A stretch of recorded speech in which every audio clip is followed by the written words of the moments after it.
Баршаңызға қайырлы күн, құрметті көрермендер, менің каналыма қош келдіңіздер.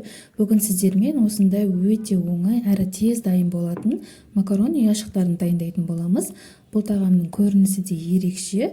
Видеоны соңына дейін қараңыздар.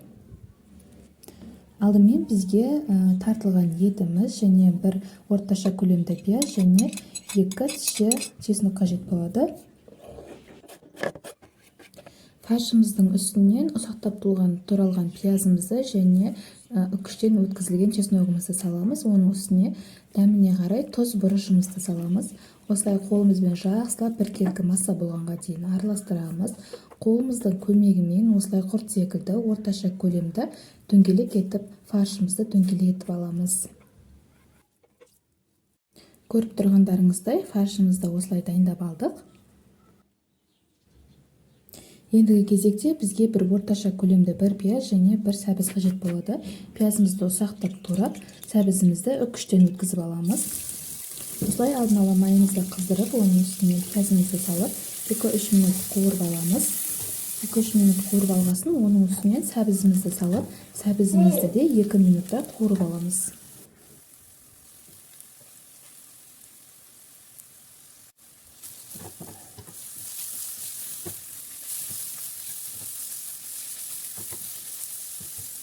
Сәбізіміз қызарғанша қуырып алдық. Енді дәміне қарай тұз және басқа да керекті приправаларды салсаңыздар болады.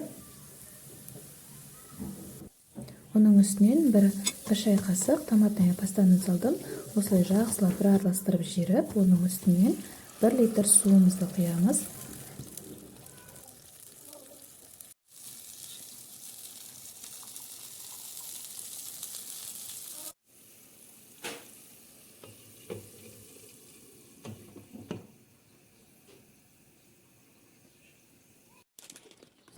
Осындай макаронды қолданатын боламыз. Суымыз қайнап тұр. Қайнап тұрған суымыздың үстіне жаңадегі макарондарымызды салатын боламыз. Барлық макаронымызды осылай тізбектеп салып шығамыз. Оның үстіне жаңадегі тартылған, дайындап қойған фаршымызды осылай макаронымыздың үстінен салып шығамыз. Үстін кішкене ғана басып қойыңыздар. Осылай барлығын салып шығамыз.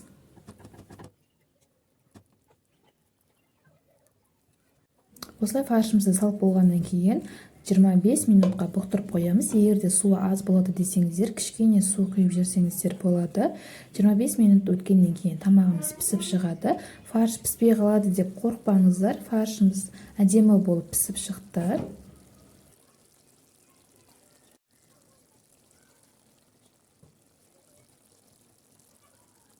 Енді бетіне үкіштен өткізілген сырымызды саламыз. Кез келген сыр бола береді. Осылай сырымызды салып болғаннан кейін 1-2 минутқа бетін жауып бұқтырамыз. Осылай 1-2 минуттан кейін әсемдік үшін бетіне осылай аскөбімізді сеуіп әсемдесеңіздер болады.